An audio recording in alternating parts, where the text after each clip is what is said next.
Hello, hello, hello. Welcome to another episode of Conversation with the Pastor.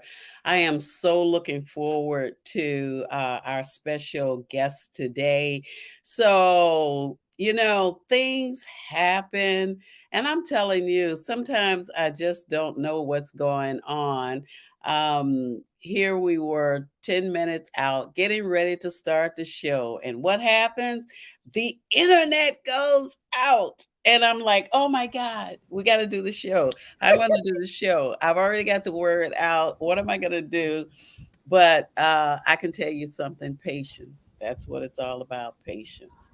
So I said, just give myself a few minutes. Let me call, find out what's going on. And as always, they said, well, we know what's going on. We know that you have a problem in the neighborhood. So we'll be on in a few minutes. Just wait. So we did that and it actually came back on. So we have a great guest that's going to be with us today, Loren Norris, and he's actually coming along now. We get our signals kind of crossed as to whether we're going to be on Zoom or whether we're going to be on Streamlard. And then what usually happens is our guests end up being just a little bit late, but we got to do better with that. So one of the things that we want to do before we get started, we're going to start talking and all of that good stuff. So I want to welcome my co-host, the fabulous Camille Robb, to the show. I'm your host, Pastor Dorothy Ross, and we're going to do a prayer. And after we do the prayer, then we're going to just talk a few minutes and then welcome our guests to the platform. So, Camille, you're going to pull up the prayer, or you want me to pull up the? Welcome to a moment in prayer.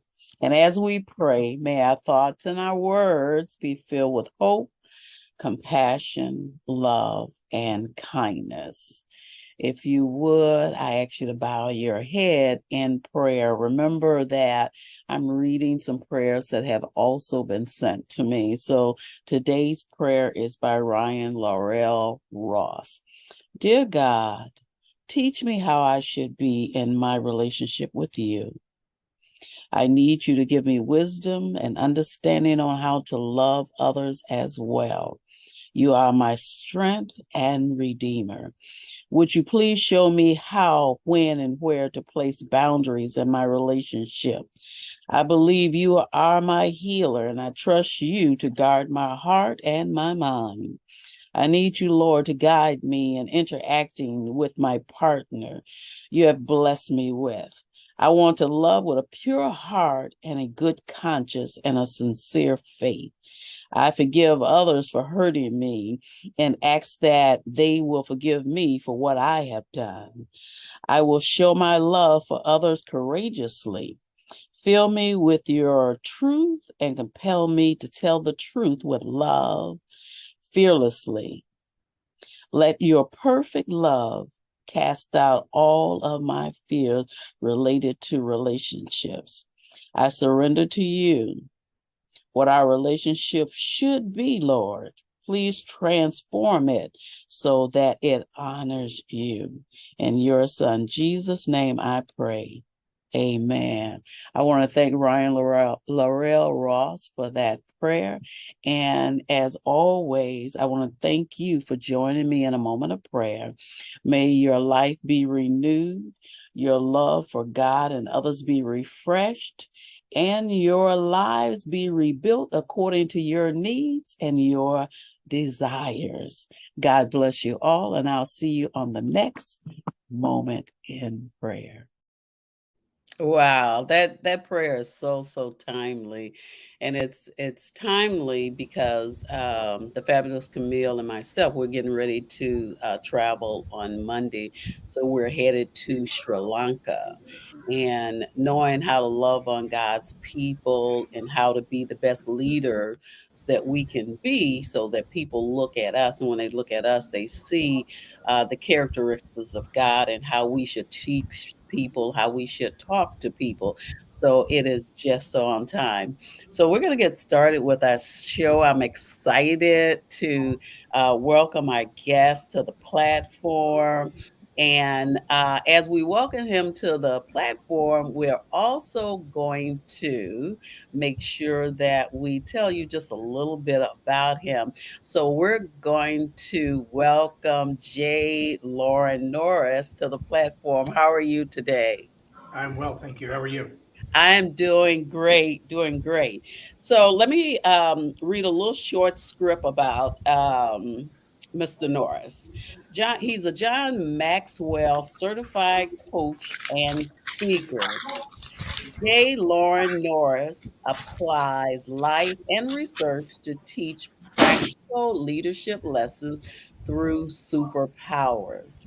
After serving in the United States Air Force as a firefighter, Thank you. Thank Lauren spent you. the next 20 years in advertising and in sales as a corporate marketing communications and media serving political candidates, startup companies, and Fortune 50 companies alike. That's a lot. That's a lot. He Yeah. was a firefighter. Uh, Thank you for your service. Oh my God. Thank Yes, you. Thank you. absolutely, absolutely. So much is going on. I'm telling you, people always call you at the wrong time. I forgot to turn my phone off, so let's turn it off, and then I can call whoever needs to be talked to after the show. So we're going to be talking today about the story power, the power that stories carry.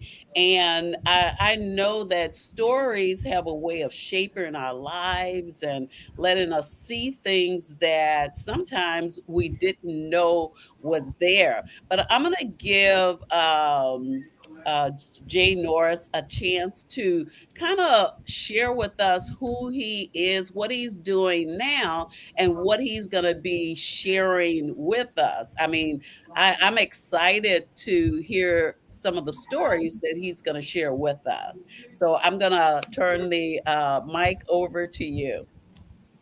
Well, thank you. I appreciate that. I'm very honored to be here, Pastor Rouse. I appreciate your invitation. And I want to say, I think everybody knows they have a story. The real question for a lot of people is, what part of my story is relevant? And why should I tell anybody? Who really cares about it?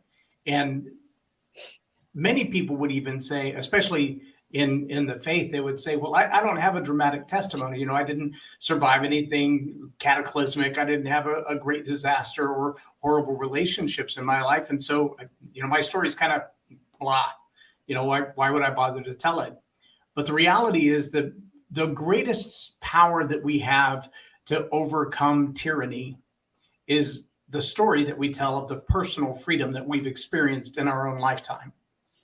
And wherever you are in the spectrum of life, whatever you've been through, whether it's great or it's small, the ability to tell that story in a way that other people go, yeah, like that. That powerful story, for some people, it reaffirms what they've already experienced and what they know. And for other people, it's an inspiration to say, man, I hope one day to live that kind of story, whether it's about overcoming poverty and becoming wealthy, or it's about overcoming addiction and becoming free, or it's about coming out of a divorced home and having a successful marriage. Whatever it is, we all want to have that freedom. We don't want to be tyrannized by our circumstances or our culture, or our society, or our neighborhood, or our education or lack thereof. We want to have the freedom to live our life according to the rules that have been set forth. And the rules shouldn't change. But the story sometimes doesn't say that. If I told you that I was the only son of a single mom, I was molested at 9 years old. I spent 25 years addicted to pornography as a result of that. Mm. Um, that you might look at that and go, wow, it's a wonder you're not, I don't know, in jail or hiding in a basement eating Cheetos all day. But the reality is, I was able to break free of those things. This September will be 29 years. Next year, my wife and I will celebrate 30 years of marriage. And we have 4 grown kids and 10 who call us Lolly and Poppy. And all of those are by the blessing of God and by the grace of God and the mercy of my wife. But if you only heard one side of the story, the narrative would lead you to believe something entirely different. And I think for a lot of people, they've bought into some stories and some narratives that others have told about them, and they begin to believe it, even if it's not true. And worse off, they begin to repeat it. And that's what I watched my mother do.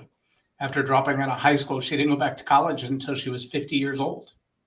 But then she went on to retire from teaching after saying herself, this job as a janitor, that's the best job I'll ever have because I dropped out of high school. When she graduated from college, she went on to teach until she retired. And she saw so many students who were ready to give up. They had discipline problems, they had drug problems, they had truancy problems, they'd been kicked out by the school district. Wow. And she would bring them into the Challenger High School and see them graduate with honors, with scholarships, with ROTC pathways to military careers. And it was pretty impressive to watch her change the story of the lives of these kids. Wow. Wow. That's a story. And I do believe that everyone has a story that they can tell that will definitely help someone else.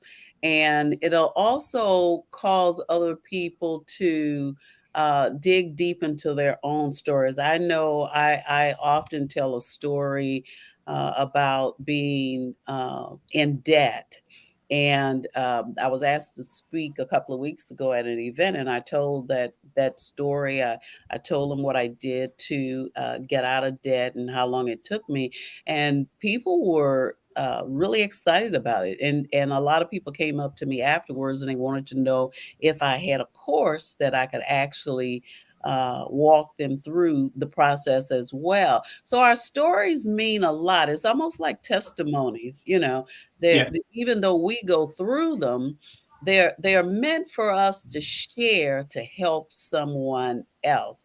So we've got a few questions that we're going to run by you. So we know that everybody has a story to tell. They just have to be willing to be transparent and let that story out, and Right. how it actually will help someone else. So, our question number 2 for you is I have heard you say every speaker should have dozens of stories. Why do you say that? But I think the misnomer for a lot of people is, that like the old country song, that's my story and I'm sticking to it. And so what they mean by that is, this is my life story from beginning to end. This is where it started and this is where I am today. And they expect that everyone's going to follow the entire timeline. The truth of the matter is, the story isn't about you. The story has a purpose of connecting to the audience. And so your story should be as multiplicitous. I'm making up words, if that's okay. It should be as diverse and multiplied as your audiences are, so that your story isn't the same story in front of every audience. And I don't mean that you change your story or you make up your story. What I mean by that is, you use a different moment in time, a different incident to illustrate the point. And so you could make the same point 25 different times, but if the people in the audience change, or as in many cases, when you start getting to large crowds over 200 or 300 people, my largest crowd so far is about 40,000. You find in a crowd like that you're not talking to a homogenized group of people. They all have different ages, different backgrounds, different religious experience, different education levels, different races. And your stories should be as diverse as your audience. You can't tell one point with one story and expect everyone to relate to it. The reason you need a dozen stories is so you can reinforce that point in each of those cultures to each of those audiences. Absolutely. Absolutely. All right. So on to our next question. Question number 3. Who was the greatest influence, and why you tell the stories the way you do? I would say, from a structure standpoint, the greatest influence was Dale Carnegie. After coaching the Dale Carnegie program for 2 years, he has a system he calls the magic formula. And the magic formula was based on the reporting, which I don't know if you've ever been to the Dale Carnegie course. A lot of people think it's a public speaking course. It is not.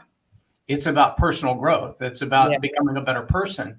But the process of doing that, as I coached it for 5 years, we would have people come in, especially, the engineer types or the accountant types. They don't like really to talk in front of people. They're thinkers. They want to be alone with their numbers and their papers, and they're happy.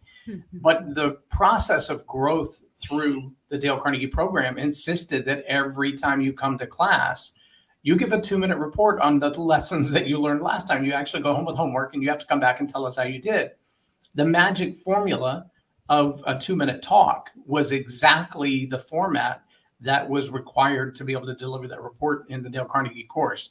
And I learned that format and became very addicted to it, for lack of a better term. It was such a good, pure process. And so I've adopted that process with some modifications as kind of the core of what I teach, and then add a lot of psychology and neuroscience to it as well. Wow. Yeah. I've never taken his course, but one of the things that I did was I ordered his books. And in ordering his books, I found out one of the things that I took away from his book is to never be in the presence of someone more than 5 minutes and you don't know who they are, where they're from, or what they do. So I adapted that, and I'm so glad that I did. And the first time I put it to use, I was on a plane on my way to a conference, and I'm talking to the lady sitting next to me, and I'm just talking about where I'm going and what we're going to be doing. It's a good thing that I don't talk bad stuff. And she didn't say anything, okay, until we getting ready to get off of the plane. And she said, "You know what? As a matter of fact, I'm one of the teachers there. And I just found out I'm one of your teachers." Oh Oh, my wow. gosh. And so I said, "Oh my God. Okay." So, so it really pays to find someone that can mentor you in whatever it is that you're looking for, but Yeah. mentor you in a good way that brings out the best that's on the inside of you. You got a question for our guest, Fabulous Camille? Most definitely. Thank you so much for coming. We appreciate your time. One of the things that I run into is people are afraid to tell their story. At one time, I was afraid because I was afraid of how my family would react to it, how people who have known me for a long time would react to it. So when it comes to that part, how is it? Why should people tell their story?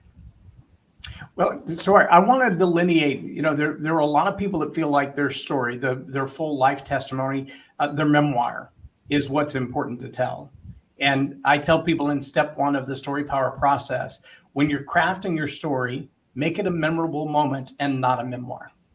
And there's a couple of purposes for that. Number 1 is I know very few people who are old enough to talk, whose life is short enough to fit their entire memoir in 2 minutes. So that rules out the memoir altogether because we're already out of time. But the second part of that is we want that memorable moment where an incident in time really changes someone's perspective of you, of themselves, of a lesson that you want to teach them. And for a lot of people, the reason they have fear is because they're afraid they're going to reveal too much. It's one of the reasons that I say craft your stories, craft them to be a memorable moment, to explain a memorable moment. Can I give you an example? Yes, please. I'm going to give you a 90-second story. It'll take me about 90 seconds to tell the story.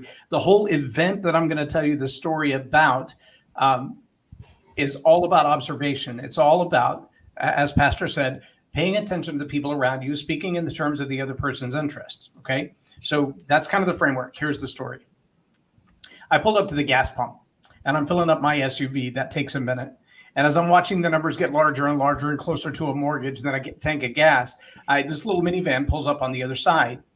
The driver steps out and she's cute as a button. Perfect little hair, perfect little pantsuit, perfect little fingernails, toes look good, shoes, the whole thing, right? She steps to the back to put gas in. And I realize that her wedding band isn't there, but there's a dent on her finger where the ring goes. My eyes look forward and I see through the window 2 toddlers strapped in the car seat. Hair everywhere, Cheerios everywhere. One of them got shoes on the wrong feet. The other one ain't got no shoes on, and the socks don't even match. I look back to her, and when our eyes meet, I realize she's got tears streaming down her face. Her makeup is a mess. I looked her in the eye and I said, I married the only son, or I married a single mom after I was raised the only son of a single mom. Can I pray for you? And that moment, understand, the only thing she heard of my story is I'm the only son of a single mom and then I married one. Those two things tell her enough to build what I call know, like, and trust that come from Bob Berg's book, The Go-Giver. We all do business with people we know, like, and trust. Well, what does she know about me? She knows that I was raised the only son of a single mom and then I married one. Mm-hmm.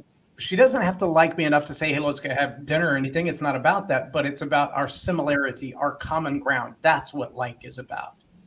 And trust is a byproduct of those two. So with two statements and a question, I was raised the only son of a single mom. Then I married one. Can I pray for you? I told her a story that said, we have more in common than you could ever imagine. And I watched my mother for the majority of my life doing life on her own and letting life kick her in the butt. Then I married a woman. And for the first year that we were together before we got married, she lived her life as a single mom, raising a 4-year-old all on her own. And life kicked her butt a lot. And all I've got to be able to do is recognize where the woman is, what her need is, and to say, I see you. I care about you just like you are. I don't have to know you. I'm not hitting on you. I'm not asking for dinner. I'm not asking for a date. I'm not asking for any of that. But I see the pain that you're going through. Now, that story is not my memoir, but it's enough transparency. I know what her need is, or I perceive what her need is. And now she knows enough about me to decide, hey, we've got some common ground or not. So the idea of telling your story doesn't have to be frightening because you don't have to reveal so much that everybody else is going to be embarrassed by it. You just need to reveal enough that they go, we have common ground. I like that. I trust that. Yeah. I've even heard from some of the coaches that I've set up under, even when we're telling stories, if you're prepared to tell a story and it still hurts or it brings you to tears, it's not time to tell that story yet. Okay. You can just hold on to it for a while. Okay. That means that you haven't stopped grieving, or you really haven't taken in the total of the story into yourself enough where you're comfortable with it yourself. So you can't tell what you're not comfortable with. But I love the idea of sharing, even in ministry as a pastor. There are times that I have to relate stories that if I'm preaching a sermon or something, I can relate a story from my own life or from the life of someone else I know in order to get people involved. And one thing that I realize is that if you take the time to listen to what people say, you can really relate to them. Okay. But you got to hear them, in other words, we got to do more listening than we do a lot of talking. But before we go on, I want you to share with people how they can contact you and if you have a free gift or something for them. Okay. Yeah, if you go to the storypowermasterclass.com, which is what's on the screen right now, when you get to that website, you'll actually find it's a little green tile, it's a square tile, and it has a young lady with a quizzical look on her face, and it asks the question, is your story ready to transform the world? And right there is a free quiz. It's probably takes you 10 minutes, less, 5 to 10 minutes to fill the whole thing out. But it's really about asking some questions about how ready are you to tell your story? Just like Pastor said, is it so emotionally raw right now that it would hurt you even to tell it? Have you practiced, rehearsed telling it? Have you asked the questions of yourself, like, who would listen to this? Who would it resonate with? Who would jump up and down in celebration when I tell this story, or who would be moved emotionally? And so in a very quick period of time, it asks you some of those questions. And at the end of that, you can schedule a 15-minute, absolutely free, no charge, no obligation phone call with me. Just click on the button down there, put in your information, and you can schedule a time right on my calendar to say, hey, I want to talk a couple of minutes about my story and just get your input on it. What should I do with it next, et cetera, et cetera. And I'm glad to serve from there. So if you just go to storypowermasterclass.com, or you can even go to storypowercoach.com and go right straight to that assessment test and see if that's something that serves you well. If storytelling is in your future, I'd love to be a part of it. So now, are you saying that you can literally show us how to put our story together so we can tell it and maybe even be a TEDx speaker or something?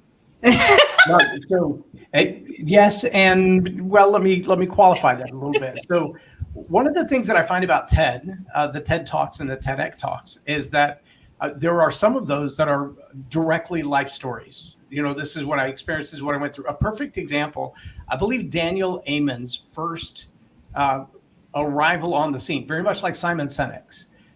They told a story about an experience they had. Daniel Amen talked, I believe, about his nephew with several brain scans that they'd done, and they found some actual damage to his brain, and they were able to rewire his brain through neuroplasticity.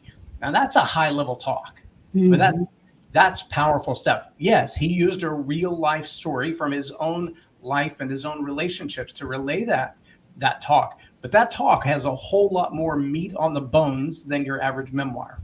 There's a whole lot more to how it's going to reshape society and the way that we understand each other. And that's a powerful, powerful thing. The same with Simon Sinek when he did the You Got to Find Your Why talk. Yes, it was a personal story. He used personal story to bring it all the way, home so that people would resonate with it. But the concept of asking why before you move forward with anything else, that should be a basic for everybody in business. But up to the point that he brought that up, most people hadn't pondered it. They hadn't put a whole lot of thought into it. So I believe, and some TEDx organizations do an entirely different process, so to speak, but I believe that the TED Talk format, ideas that should be heard or must be shared, really is a world revolutionary kind of a thing. When you've got an idea that is so big that everybody needs to consider it, climate change, neuroscience, the way we do business, how we evaluate our leadership skills. Those are big, big ideas, and they should be on major stages like that. And I think that's what TED is really, really good for. I also think, though, that's like saying, I'm going to come out of high school and go straight into the NBA. There's probably 0.1% of all the humans in the world that have ever dribbled a basketball that will make it in the NBA. And that's not a bad thing. It's just a real thing. And it may be an equivalent number of those who have a story worth hearing compared to those who will end up on the TED Talk. And so TED Talk is a great ambition. It's a great place to be. I would challenge you to say, it's great that you have a story and that you want to share it. I'm not sure that TED Talk is the greatest ambition. You could probably change 1,000 lives before you get to TED Talk. And so that's not a bad thing. But I would say, I'll put it like this. I was on a call with Grant Cardone and Pete Vargas not quite a year ago. And Pete said something I thought was very powerful, and it really shook the way that I've looked at the world for a while. I joined the John Maxwell team as a founding partner in 2011 and competed in the World Championship of Public Speaking. And my ambition from that day until this phone call was, I've got to be the keynote speaker. I want to be the keynote speaker on stage. I want to get $50,000 like John Maxwell does, or $75,000 like Les Brown does every time he's on the stage. And that's my goal. That's what I want to work to. And so on this call, Pete Vargas says to me, when I was on the phone with my friend Tom Ziegler, and I said, I know Tom, I've spoken at the Ziegler Morning Devotional. I do at least once or twice a year, every year for the last 10 years. And he said, well, great, that you'll appreciate this from Tom. Tom says that his dad asked him one time, of all the people who've written letters and said, thank you for the changes you've made in my life, how many of them are because of the talk that I've given? How many are because of the books and tapes and programs? And he said, well, I don't know. And he said, well, figure that out. Well, he came back and he said, out of 100 randomly pulled thank you letters, one came from a talk. Wow. Came from books and programs and tapes and things of that nature. And then Pete went on to say, the first time I spoke on the Grant Cardone stage, they didn't pay me a dime. In fact, I had to guarantee that I would give 50% of all my sales back to Grant Cardone for him allowing me to speak on his stage. Wow. But I also closed $2 million in sales in 20 minutes. Woo! I don't know who you are. I don't even think Bill Clinton gets $2 million for a speech, or President Obama or President Biden. I don't think any of them get $2 million for one 20-minute speech. So that tells me there's a process there that goes beyond getting the TED talk or the keynote speech or being the regular speaker. If you've got a process and you've got a system and you've got a way to help people, there's a whole lot more value in changing lives 2, 10, 10,000 at a time for a couple of $100 than there is doing one keynote speech and making 50 grand. Amen. I love that. I love that. That is so powerful. That All statement right. alone is very powerful. Very powerful. Yes. Thank you. Well, we have come to the end of our show today. I would love to go on and talk even more, but one of the things that I know is that because of your talk, we know that leaders can really take what they've done all of their life, have gone through all of their life, and actually share it. That's the story, and make a difference not only in their own lives, but in the lives of those that are around them. So, a little short thing that I wrote is this message highlights how skilled leaders can harness the art of storytelling to create deep connections and inspiring transformational journeys for others. It underscores the impact of narrative leadership that is not only reshaping individual life stories, but also in driving collective evolution. Through these tools of storytelling and the leaders that tell them, they can empower others to embrace their potential, navigate challenges, and contribute meaningfully to a brighter, more intercontinental world. So Yes. I thank you for the information, and don't forget that you can reach out to J. Lawrence Norris and take a story quiz, and you can also have a 15-minute session with him. And we're going to make sure that we get him invited back so we're going to invite him back to Porch Talk Live versus Conversation with the Pastor, so that we can really have a long time and we can put everything on the table. We don't want anything off of the table. We're going to be talking about various stories and how those stories can help you, and how maybe even how they can help you to monetize your finances as well. So it's been wonderful having you here with us. I thank you for being here. And if you don't mind, Fabulous Camille, I want to give uh, J. Lawrence Norris last words, and then you just close us out. Okay. I'll tell you, as you continue to master the stories that you tell, whether it's 30 seconds at the gas pump, or it was the last time you had a chance to hug your grandpa, or it was standing graveside with your grandmother, or it was watching your granddaughter be baptized. Every one of those moments, every one of them is a teachable moment. Whatever you learned is worth passing on. And the emotions that you experienced, if they're so raw they hurt, maybe it's not time to tell it. But if they're so real that there's a little tear in the corner of your eye, you get a little choked up, that's okay, because that's exactly what the people hearing that story are experiencing. They work great for teaching kids. They work great for relating to an employer. They work great in a job interview, believe it or not. When somebody says, tell me of a time when yeah, a story that's prepared is a perfect answer to that question. And you will always have an answer for the hope that you have if you have a story prepared inside your heart. Absolutely. We thank you for that. So we've learned a lot from my guests today, and we look forward to seeing you back here again next Friday. Next Friday, we will be streaming from Sri Lanka. Yes. In India. So we look forward to that. I turn the mic over to you, Fabulous Camille. Well, thank you guys for coming. And thank you so much for putting everything together and for the story that you've told us. And guess what, guys? Our story matters. So we'll see you next week. Stay blessed, stay safe, and stay absolutely fabulous. Your All right. story matters. Thank you. All right. Bye, everybody. See you next Bye-bye. week.